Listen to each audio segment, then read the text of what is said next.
Hello,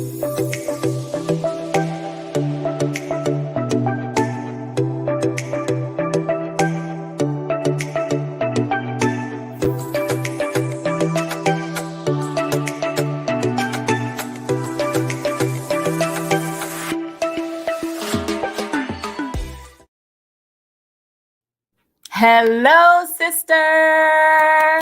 Welcome to the Hood, Sisterhood in 60.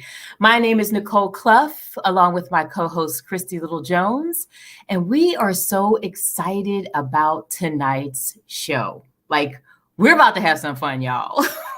Aren't we, Chris? We're about to have some fun. First, before we get started, let's just speak to the elephant in the room, right? Wife material. So tonight we're talking about things we wish we knew before we said I do. Like, that is a question for a lot of you out there. Some of you are already married, like, I wish I would have known this. And some of y'all are about to get married, like, please, sis, let me in on it. So that's what we're about to do tonight. So tonight we're totally unscripted. So we're not going to have anything flashing on the bottom. We're going to have no videos popping in. It's just girl talk tonight, y'all. So pull up your chairs, get yourself a drink. This is water, though. And we are going to have a great time tonight, just diving into some of those. I really want to know that. So we're going to keep it real. We're going to keep it 100. We are going to keep it genuine, and we're actually going to just speak our heart, really, about things that we've gone through. So just to give you a really quick background on myself, and then Christy can talk about herself so that you can know where we're coming from as far as perspective is concerned. So I was married for 15 years before before I was divorced from my husband. Ex-husband now. And we were friends for literally 30 years last year. So we've known each other a long, long time, more than half the time that I'm old, we've known each other. And so, wait, I'll take that back. I'm not 60. We've been together a long time. How about that? We've known each other for a lot of years. And so just so you know, there are some things I really wish I knew before I got married. I got married at the age of 36. I was a virgin when I got married. So that's going to give you a little bit of perspective from when we answer some of these questions. And it wasn't all bad. Like it was really great for a long time. And then things turned. And so there are some things I wish I knew before I got married. Okay, Chris, let's hear about you. So good, sis. Hello, sisters. So excited that you're here. Again, my name is Christy Little Jones, and I love marriage. I love family. And I'm celebrating 20 years this year. Girl. Yay! Nothing but Jesus, right? Like, wow. I'm so proud of us for real, because we've been through so many things. We have 3 children. They are 16, 17, and 18. And I inherited a son when I got married who is 36. And yes. And so we are coming to you with some different experiences as well. I was married before. So this is my second marriage. And I married my college sweetheart when I first got married. And this is why we're doing this. I wish things that we wish we knew before saying I do. And so many, with the divorce rate being just astronomical. I think it's 65%, right? Crazy. 65%. That's in the church, outside the church, in America, period, right? So what are we doing wrong? What is it that we're doing wrong? Sis, really? I mean, first of all, I was one of those kids growing up that knew that I wanted to get married. I Yeah. knew, I literally thought about it, dreamt about it. I saw my husband's face like in the car, and I was in the passenger side with the snacks for the kids singing, "She'll be coming round the mountain till she Uh-uh. comes in that." Yes, I do. Not a family song though. Yes. So, right. So, and then I really, since I was 12 years old, I talked about getting married and having children, having kids. It made my parents very, very nervous because I talked about it all the time. I played with dolls. I can't wait till they're married and have kids. And so when I got married the first time, I thought this was it. And it was my best friend. I thought this was something that this was the natural progression, right? We had dated 8 years and we got married, and it didn't make it. And so when I got remarried, I was very scared. I thought, oh, I don't know myself very well, but I really did hear God say, "This was your husband. I created you to be his wife so that he can become the man of God that I need him to be." And now we're going into 20 years, and if I knew what these 20 years were going to entail, yeah, I'm sending it back to you, sis. Well, listen, I think that's amazing that you were young. You were like, "Oh, I can't wait to get married." That was not my story. I played with dolls, but we were not really getting married. We were girls hanging out, just chilling somewhere. And that was not my story. I have 3 amazing girls right now. And I grew up without a biological sister. And so for me, I didn't have that. I want to get married. I want to have kids. At one point, my mother was like, "Are you going to get married? Am I going to have some children?" I loved men. Like, wasn't nothing for me to have a boyfriend, like man after man after man. The fact that I made it as a virgin, that is a God-given anointing. But seriously, I didn't have that same story, that I wasn't thinking in that way. But as a woman of God, I believe that we are just kind of prepared and conditioned to think in that way and to think in that vein, mainly because the church trying to keep y'all from having premarital sex. So they're really like, y'all need to be focusing on getting married if you're in dating relationships. And I totally get that, because it's just about not compromising and living a life that is an example unto the Lord in every area. So since that was not my story, when my heart did turn towards marriage, I was all in. So my ex-husband and I, we dated for many, many years before we got married. And it was really on and off. We were kind of, "Oh, I like you, I don't like you." We were long distance. It was just one of those types of things where it just wasn't working well until we got into the same city. So now, having said all that, let's just dive into these questions, right? You'll learn more about us as we go along. Again, this is unscripted, so we're just picking names out of this pretty little jar. It's Tiffany blue that my daughter made for me. So we're going to see how we're going to roll and start off the evening. You ready? Ready for a drum roll? What we got? Right. Selfishness. Okay, so this is the topic, right? So things that I wish I knew before I said I do. That selfishness was really going to be an issue, like long term. Like, I can understand being single, 2 single people who were, adults for many, many years, and they're doing their own thing. I had my own car, had my own job, had my own apartment, had my own bank account. I was doing me, I was loving me. And so I really didn't have time to think about anybody else, because it was just me, right? And so I really wish I knew that when you got married, that euphoric feeling of, "Oh, I just want to do for you and you just want to do for me," that's there in the beginning, but that stuff wears off after a while. And then everybody's kind of wears off. It's like, dude, you like wear off, honey. That thing disappeared. That's like poof. It is absolutely no more. I'm all in it for me. It's all about me. And so I really wish I knew that, because then you could prepare a little bit about how to engage that mindset long term. So talk to me, sis. Tell me about that. That is so good. I really wish I knew, like, just that whole selfishness.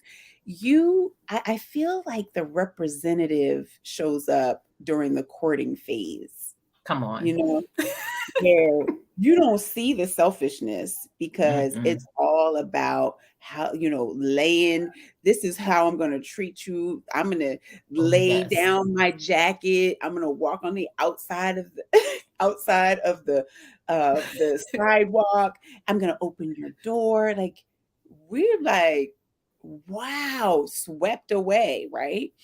And Yes. then when you say I do, it's like, yo, you can't open your own door. Can't you open your own? Can't you open the door? You're just like, wait, what happened? And you Exactly. feel like this selfishness is hidden. It is Right. hiding during courtship, and it Mm-hmm. slowly starts to come out during marriage. In my situation, where I was like, Mm-hmm. well, what happened? What? And I wish that I knew how to see the signs of Yeah. selfishness. I could read between the lines, or I could, like, see between the lines a lot clearer in Mm-hmm. really understanding the not only the upbringing, but the philosophy and the perspective of Mm-hmm. really, and the definition of what selfishness was, right? So if my Yeah. definition of selfishness was different, then Mm-hmm. and I'm giving and I'm serving, and that's not reciprocated, I'm feeling not only, what's the word? I guess disappointed, but I'm Yeah. also confused because I think so many times we as women, we assume that Yeah. our spouses, partners are going to do what we do the way we do it. And when they don't do what we do the way we do it, we're like, yo, this brother is selfish. Yes. It's true. It's so true. And I think there's such a fine line there because, I think we're groomed and we're steeped and we are conditioned to have a mindset of our husbands are supposed to do this and they're supposed to do that. And when they don't, we consider that to be selfish. When Right. I think there's just some unspoken expectations that go on. And I think if you don't talk about those things in the beginning, because when I went into marriage, I had those rose colored glasses on. I was like, oh, well, if I love you and you love me and I'm worried about your needs and you're worried about mine, then nobody will have any needs. Like they'll be taken care of. Yes. Pipe dream, right? Pipe dream. That's what that is. And it goes on for a while. But then when it comes to one person feeling like they're doing more than the other, or if your needs don't meet my desire to fulfill them, Ooh, say that again. your needs don't meet my desire to fulfill them. And so you can tell your husband what you need, you could tell your wife what you need, and if they don't listen, and if they don't respond, and if they don't meet those needs, ones that they can meet, you're not asking them to be Jehovah, you're just asking them to be the spouse that they said they would be. If Come they on. can't meet those needs, then to me that's just selfish. It's selfish. And so husbands, wives, if they're telling you what they need and you're refusing to give them or provide those needs within reason, like, oh, I don't need a Bentley. Right, You know right, what I'm right, saying? You don't need to break your back out there to get me a Bentley. right, But if right, I'm right. saying I need affection or I need you to do this or I need you to do that, that's part of the holistic part of me and who I am, and you don't have time to meet those needs, you're selfish. You got to Yes, change that. You're selfish. absolutely. And I love what you were talking about expectations. I think that was probably one of my biggest ahas. I wish I knew before saying I do, is that I Mm. wish I didn't have so many expectations. I wish I OMG. Yeah, right? I wish I didn't have not only the expectations for marriage as an institution, but the expectations that I had on Adrian, because I have been disappointed so many times because there were numerous violations of my expectation. But if I had never had any expectations, I would have been happier, right? I wouldn't have had all of these ups and downs and disappointments, and really just being really discouraged in marriage because it wasn't what I expected. Yeah. He wasn't what I expected. He didn't do what I expected. And I'm like, I was feeling hoodwinked and bamboozled. Like, Who? I mean, yes, absolutely. And run amok, okay? Hoodwinked, bamboozled, and run amok. and run It's amok. so true, and I think because we kind of look at other people's relationships and how they're engaging, or how you're even told about it in all these women's meetings and conferences you go to, these singles conferences, they build up these expectations of what these men of God are supposed to be like and how they're going to treat their wives. And you see how the pastor treats his wife, or the deacon or the elder treats his wife, and everything just seems so amazing. And then when you get in yours, you realize you ain't married the pastor, the deacon, or the elder. This is your man, not all of them. And so when that happens, those expectations are like, well, why didn't it show up like this? Because y'all not them. So you have to allow, and I would say not have any expectations, but listen to what Psalm 62 says, my soul waiteth only upon the Lord, for my expectation is in him. Yeah. So when I put my expectation in God, I got to look to God to fulfill that expectation through my husband. So we're going to full stop right on that. Oh my gosh. Listen, when just being in marriage or being married, one of the things that when you said that just really kind of resonated with me and just punched me in my stomach, my heart, my chest, my throat, my neck, is that whole piece about when we try to, what's the word, like manipulate the word to be what it is we desire, what we want, versus really seeing it for what it says. Come on. Right. So one of the things that I just was so blown away by when God said, husbands, love your wives, right? Wives, respect your husbands, right? So respect and love is very different. Absolutely. But we swear we're trying to love our husbands. We are trying to love them. We are just knocking them in the dirt. We are just tearing them a new one because they're not being great leaders. They are not doing what we want. We're not able to control. So we're manipulating our husbands, but they're feeling disrespected. So now they're shutting down, they're pulling away, they're withdrawing, and we're wondering why our marriages are unraveling at the seams. Okay. Because I love you. What are you talking about? I'm trying to love you. I'm trying to love you. He's like, I don't need you to love me. I need you to respect me. Right? That's how God wired me. I just need you to respect me. And their definition of respect is sometimes very different than ours. Yes. Right? Yes. Yes. Absolutely. It's very different. And my thing is, we need to ask the question, honey, what does respect look like to you? Yes, for sure. Absolutely. Like, we can't assume, because I think a lot of times that's how we get into these situations in marriage. We assume things. We assume because of what we see and what we've heard and what we read and what we've dreamed and imagined. Honey, you know what happens when you do your homework. Next question. Right. Next question. Next question. All right, here we go. Let's see the next subject here. How are you doing, ladies out there? You doing all right? Was that first one good enough for you? Oh, okay. The importance of planning for children versus planning to prevent pregnancy. Okay. Now. Yes, sis, go right ahead. Okay, so we're just talking about children and planning. And what I mean by preventing pregnancy, so many people are not wanting to have children in the beginning. So they're taking those precautions of not having children in the beginning. But while you are not having children, what I wish I would have known before I said I do is having a clear idea of how we wanted to plan for children. You know, again, I was a virgin, so I'm like, oh, we're gonna do the rhythm method, honey, because I didn't want to take birth control. Yeah, you see that? Girl. You see this laughing I'm doing? That's how all my friends and family was like, yeah, the rhythm method, girl. Yes. Get down on it. Right. I got a 16-year-old from the rhythm method, honey.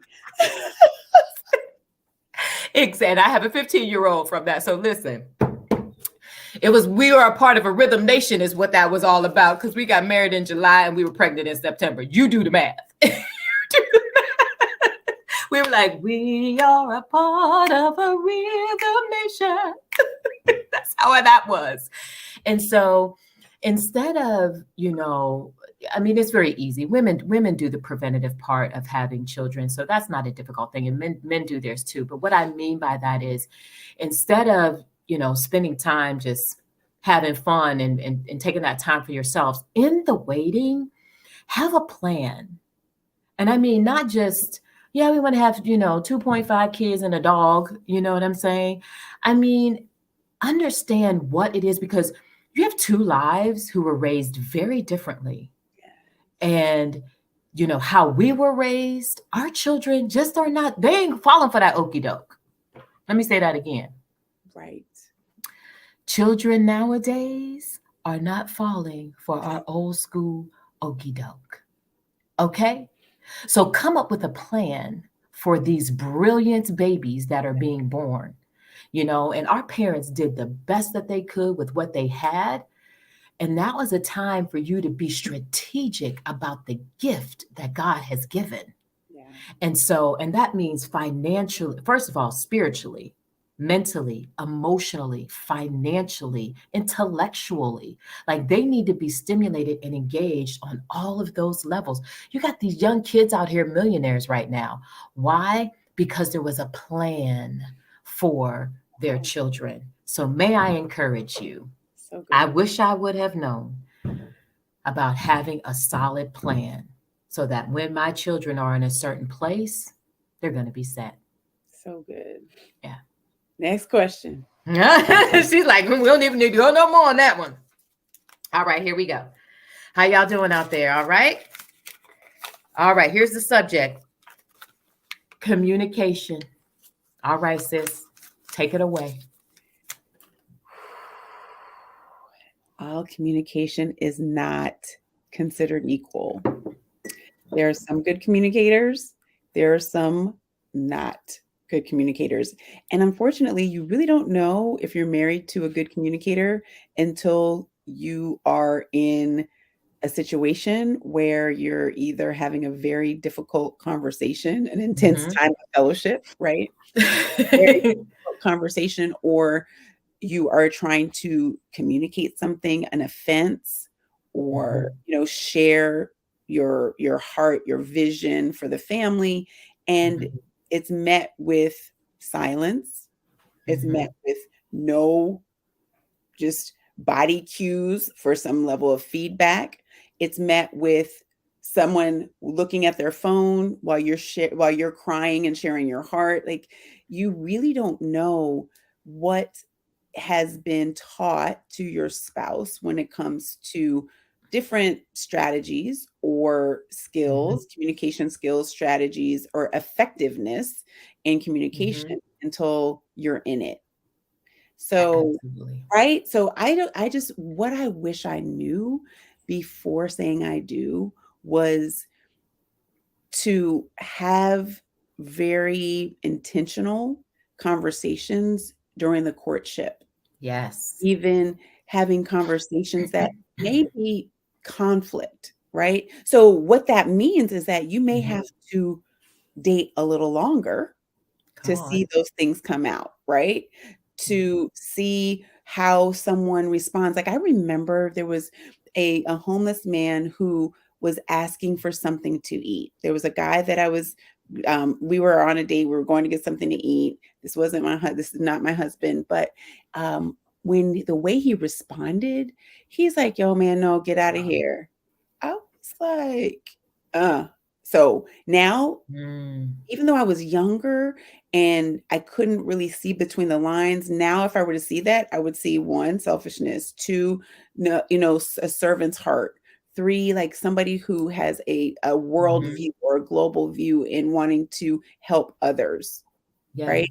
Those things are absolutely. important. Those things are really important. So I wish that I had more time in to really get to know my spouse before saying I do.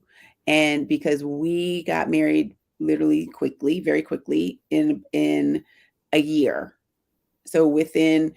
within a year we were married and pregnant. So Mm. I wish I'd had a little bit more time to get to know his background and how he communicated. Because one of the things that was so difficult for me early on in marriage was when I did something he didn't like, he Mhm. shut down, pull his love away, Mm. and not speak to me for a week. And it was Wow. painful and it was so Wow. hurtful. And it was just, it was mean, right? It was Yeah. mean. Yeah. And I'm not mean. I'm not a mean person. So Right. he treated in a mean way. I was like, how did I miss this? How did I miss this? But if Yeah. I had spent a little bit more time seeing how Mhm. I was being treated over a longer period of time, things might have Yeah. been different, right? Yeah, absolutely, sis. Yeah. That to me, that I can't even fathom that in my mind. And at the same time, when the communication is when you're hearing what they're saying, but you're not hearing what they're saying. They're saying something and you're hearing it, but you're not hearing it. So your response and your engagement is totally on the opposite side of the world than what it is that they're saying. And so I think that was one of the bigger things, between Matthew and I was that we were just misfiring where communication is concerned. And I think some of that has to do with, just how we are personality Yeah. wise. Yeah. He was a super, super great listener, and Al is a talker. So, a lot of times talkers don't listen and listeners don't talk. Yeah. So you have to really understand just the ebb and flow of that communication. And also to know too, that don't take their communication for the way you want to receive it, but for the way that they're saying it. Ooh. You know, Ooh. That is you a have big to. one. You have to, it's because we try to hear what we want to hear and what they're saying instead of what they're saying. So listen with the right ears I for have that. chills when you say that. Chills on It's my true. cheeks, chills on my arms, like for real, because that is a big one to Yeah. hear it how they're saying it, not how you want to receive it. Yes. And that really takes emotional maturity. And so Absolutely. we as women doing the self work on ourselves Hmm. as wives can not only do this in our relationships, our romantic relationships, but also with our Sister. bosses, our jobs, yep, our sisters, our children, and as opposed to always having this filter of offense up, right? Right. Where Right. you take things the wrong way all the time because Right. you're not hearing it how people are saying it. You're Right. receiving it because you're already kind of offended from the jump. Right. And I noticed that even in some of my friendships that I have with people, like, or even when people are sharing about a conversation they may have with someone who they have an issue with, they always, and I laugh, I have to laugh because I just find it so interesting that when people regurgitate a conversation or they regurgitate an engagement, it's always in the attitude of the way that they feel that person feels about them or how they feel about that person. And Yes. they said, and I'm like, did they really say it like that? Or was that the way you heard it? And Yes. so that's how, so one thing that I really have to say that, that Matthew was to me in this way. He's like, I know your heart, Nicole. So even when I'm mad or if I say something that might be nasty, he's like, I know your heart. So it's like I hear behind what you're saying. I know that you may be angry in this moment or whatever the case may be, but I know your heart. And so my intention, in communication is to know the heart of the person, know your person enough that, when they say something nasty or mean, it's really not out of a malicious place, but they're hurting. And so you need to get to the root of where that hurt is. So good. So yeah. Good. I love it. Whew, sisters, y'all along for the ride? How y'all doing out there? Okay, let's see. Let's get to some good. Oh, we're going to do just the power of no. The power of the word, the complete sentence, no. My very good friend, Cassandra, I always, whenever I say her name, I'm like, Cassandra, I always sing her name. And she is a flight attendant. And she said, Nicole, she said, I have learned the art of saying no. She said, this is how I say it. No. Practice, right? Like, no. They just smile. I said, okay. She said, you just got to learn how to say it with a smile and be kind. No, you can't have that. So you have to learn the power of saying no. And sometimes, it's difficult in marriage and in relationships, to say no. My children feel like I say no all the time, and I probably did. But many times we have to learn how to say no, in our relationships. And I think one thing I wish I would have known before I got married was saying no to situations that I really wasn't comfortable with just to appease, and to win the love and the affection of my husband when it was something I really didn't want to do. And I'm not going to name those things because I don't want to hurt people when I say those things. But I really wish I would have learned that power of no did not change my position in his eyes because I would say no to that. Wow. So, yeah. And I think also there's a level of fear. And as you and I, as overcoming people pleasers, right? Yes. Saying no was difficult. It was something that we hadn't practiced. We weren't encouraged to do because every time we did, it was slinging guilt or it was this terrible feeling of not being loved or feeling accepted or validated. And so we would kind of jump through hoops to be who that person wanted to be, or just, where we felt the love and approval. And so in marriage, if this is something that hasn't been practiced before, it's difficult to do. And I actually didn't start doing it until probably about 4 years in. I felt like I was walking on eggshells very early in the beginning, and because I really just wanted to be a great wife and I wanted to do all the right things, and it wasn't until I was completely exhausted from not only the people pleasing thing, but just doing things with the wrong, I guess, intention, right? Because I was doing things to win approval. Right. I'm trying to win approval. Like if you don't approve of me already, you chose me. You chose me to be your wife. So why am I struggling with this need to feel approved, like to feel the approval? And so the no has gotten much easier. Learn it's a practice. It has become a practice for sure for me and so many other women who are really just desire to not only feel good enough, feel loved, feel accepted, feel approved and validated, especially if that hasn't been something that you experienced growing up. Right. Exactly. And that's so true, Chris. The power of no. It is necessary, ladies, and know that. And it's okay. It's okay. It is. All right, let's keep it moving. Conflict resolution. Big one. This is a big that one. might just need to be its own thing. We have to do a whole show on conflict resolution. Yes, because it's not just about male to female relationships, before we got married, but I mean that's sister to sister, with your boss, with your coworkers. So we just gonna say this one for later. We're gonna say that one for later. How about that? We're gonna say that one for later. Y'all all right out there? We want to get to the juicy juice. Yes. See what we got. Okay, we did the one on kids already. That's about raising kids. We did that one. Yes. I know y'all like, hey, can we hear about it? It's just about raising kids, y'all. Let's see. Let's get to what we're trying to get to here. Let's see. What is it? Expectations. We talked about that. Yeah, we did. We talked about it.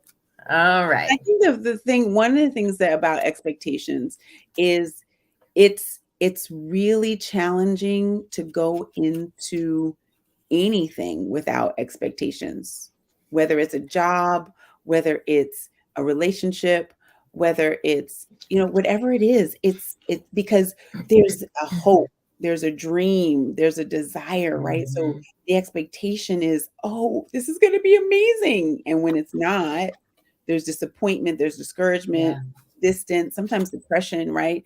So how do we really manage expectations? How do we get to a place where you can live your life without just allowing it to come without expectations?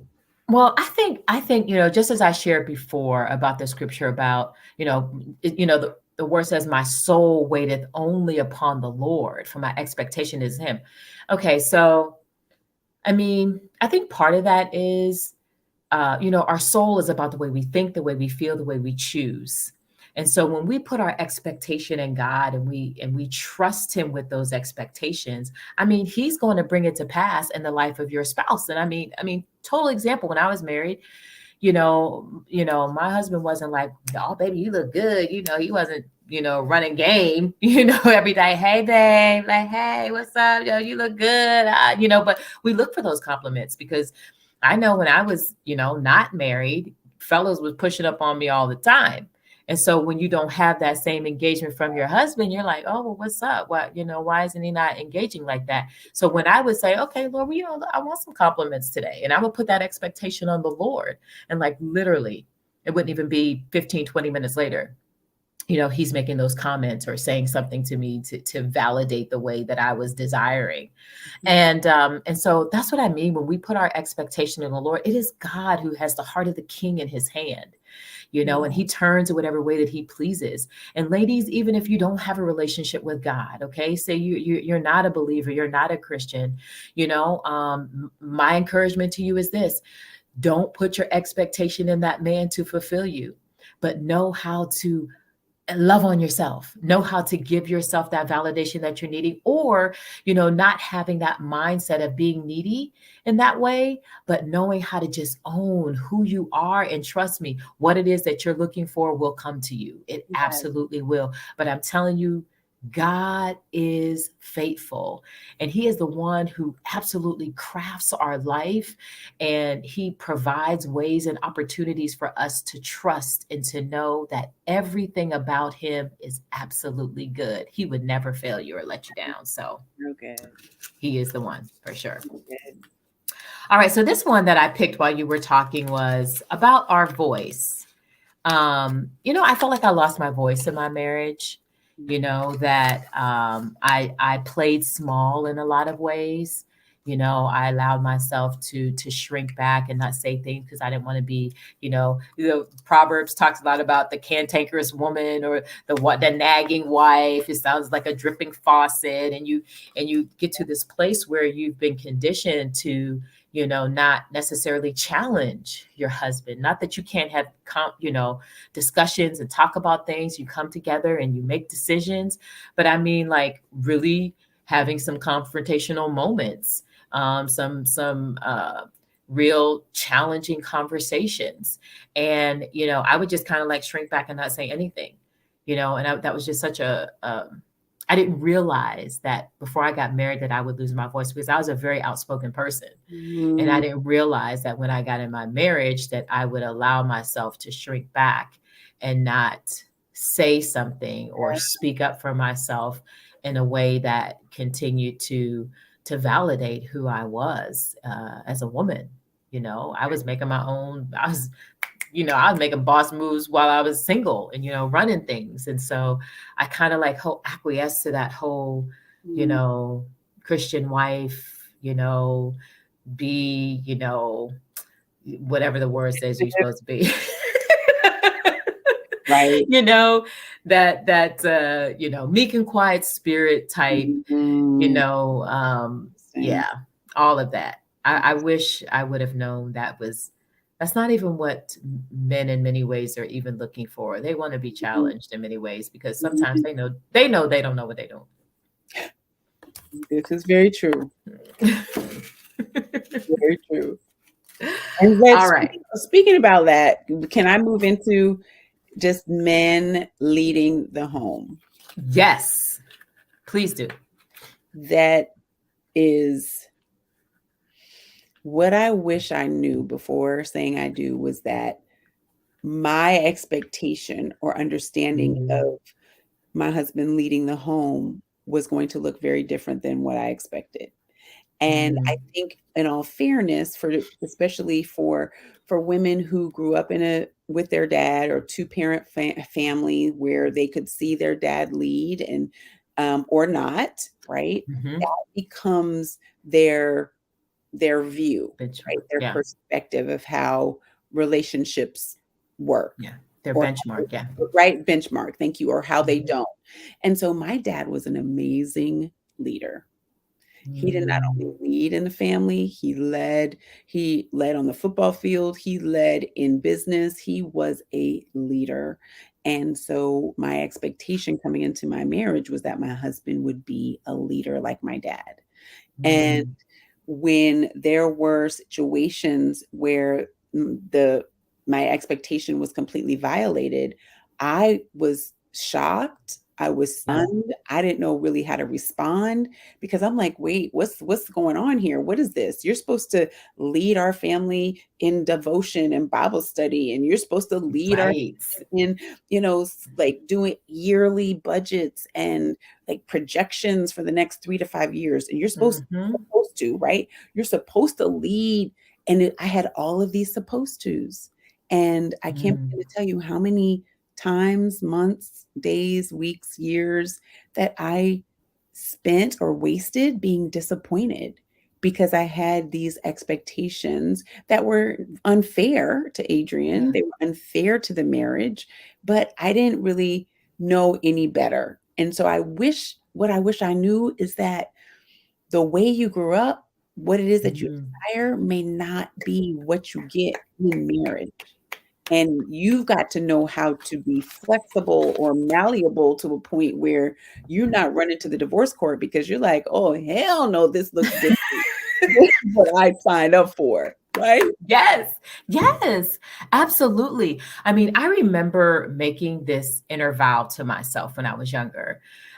Even though I wasn't interested in, marriage back then, but I at least said, I have to marry a man who had a father at home, because if I don't, he won't understand me. Oof. Wow. I'm like, I have to. And I ended up marrying a man who was not raised by his father. Wow. And there was that point of not really understanding me. Now, it could be, you are snared by the word of your mouth, as the Bible says, or there just really is that grave difference. He was a military man. And so in the military, men are kind of told what to do. You know what I'm saying? They're in this regimented, they follow orders. This is kind of what they do. And so for me, it was very different. That leadership mentality is like, yeah, you know how to lead when it comes to, war and battles and those types of things. But the leadership like that, I had that same expectation that we were going to be going away and casting vision for our family and, doing all of these, amazing things. And those things just didn't show up like that. And honestly, because he was military, he was gone, probably half the time that we were married, he was off and away. And so I had to take on some of those leadership roles and responsibilities just by default. Yep. And so, it's something when we talk about leadership and expectations, because it's such a big thing that I believe men are supposed to lead, but we are called to be alongside them. And so it should be a forward advancement of the two of us. And so I wish I knew before I said I do that that leadership in my home would definitely look very different than I thought and I anticipated, and how to, I guess, manage, you know, and Yeah. move forward despite it. So I think the other yeah. thing too is is knowing that leadership doesn't have to look one way, right? Right. And so Exactly. I put all of the weight of leadership Yeah. on him, all of it Yeah. in my mind, in my expectation. I put all of the leadership weight on him because Hmm. I wanted to marry a man like my dad, where I felt safe and I felt protected and I felt like it didn't matter because he's got me. Yeah. Right. So Right. leadership is very different in my home than what I grew up knowing and understanding. And so there were times when I wanted him to lead and I would wait for him to lead and I would wait and wait and wait. And then I just said, you know what? I guess I got to lead in this area. And so I Right. just not do it or just get mad at Right. him. I just stepped in those areas where I wanted him to lead and just did it myself. Yeah. And now the key is not becoming resentful, right? Right.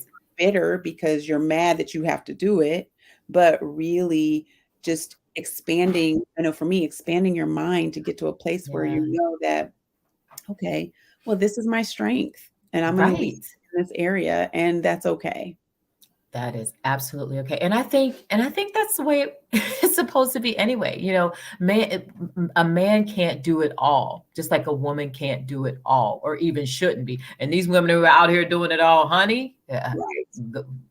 more power to you. Right. Call him Okay. out. Right. More power to you. But I think there's checks and balances, you know, in Sure. relationships, and there are strong suits in some and not so strong in the other. And I think that's what brings the complement and the balance to the relationship, of knowing it doesn't take away from you, honey, that I'm doing this particular thing. It doesn't make you any less man or any less the leader, where it Oh, doesn't make me any less the woman, you know, or more of like trying to be the man in the relationship, because I can do those types of things. Okay, I love to build stuff, you know, I love to mess yes. around with cars and those types of things, Yes. not because, you know, I'm trying to be the guy.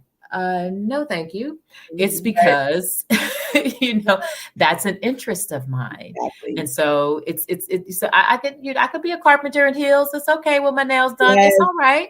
You I know what I love mean? So that. I love we have that. to take those stereotypes and those mentalities down from roles and responsibilities, and let's lean into those things that we're strong in and we're anointed to do. Because there are people, you know, in our relationships, in our relationships, not people, but in our relationships, one may be anointed to do something that you thought the other one was supposed to do, and Yes. that's okay if they are. So Yep. so it's been a great time, ladies. It's been so much fun. We're about to wrap up here, and I think we should do part two, Chris. What do you think? Absolutely. I Yeah, definitely. next week we're going to finish up, because let me tell you, I'm going to leave you on this. I wish I knew more about my sexuality and drive before marriage. So Yeah. next two is going to be Bridgerton version. How about that? Honey, honey, We honey. just going to say that, Bridgerton, period. End the Yes. conversation. We're gonna talk about sex, baby. We're There. gonna talk about sex.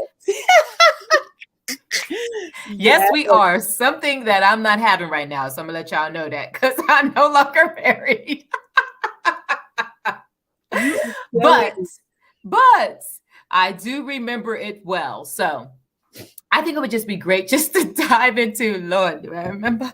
Okay, anyway, I think we should dive into that and just really talk about some of these things, ladies, that we need to unpack and uncover. And there's a few more things that we'll talk about next week. But I just had such a great time, Chris, Yes, it was just walking through these different aspects of what we wish we knew before we said I do. awesome. And it's just so great to even know a little bit more about you in this process. I think it's Absolutely. awesome just to spend this time. Always, always. I love it. It's so much fun. And just thank you so much for joining us each and every week Mhm. on Thursdays, 8 p.m. Eastern Standard Time, just Yeah. for Sisterhood in 60, just to talk about have real conversation, talking about Mhm. real issues, real topics, real feelings with real women.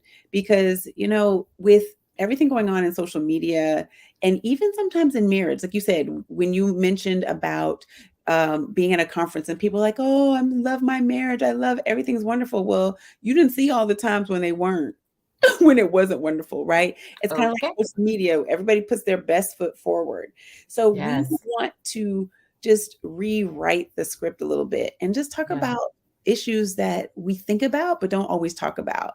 And Yes. that's why we're here. And we want to be real and transparent, vulnerable and open with you, and really helping to create a community of women, like-minded women, to do the Mhm. same. And so we'd love Absolutely. for you to join us over on our Facebook page, and all of that is in the notes, to continue the conversation, because we'd love to Mhm. hear from you what is going on in your marriage. Like, Absolutely. what do you wish you knew before saying I do? And we'd love to hear that and just really continue the conversation. Yes, yes. Make sure you put it in the chat. Make sure you share with us your thoughts of what you want to talk about next week. I say we take a couple of questions from you. Put something in there that you want to talk about as we talk about sex next week, because that is going to be juicy for sure. And if you love these shirts, our She Shop is open, and this is some of our She Shop from our Luxe edition. We're doing rhinestones. We'll do other just really cool wording and styles on shirts to come. But if you're interested, drop that and come visit us on our website at loveandsisterhood.com, and you'll be able to go to the She Shop, and we will have these items for you, ladies. We're so thankful. Yes, so excited. Don't forget to subscribe, turn on the notifications, join us in the hood at loveandsisterhood.com. And again, thank you so much for spending your time with us this evening. We love you, Thank ladies. you so much. Bye. Bye.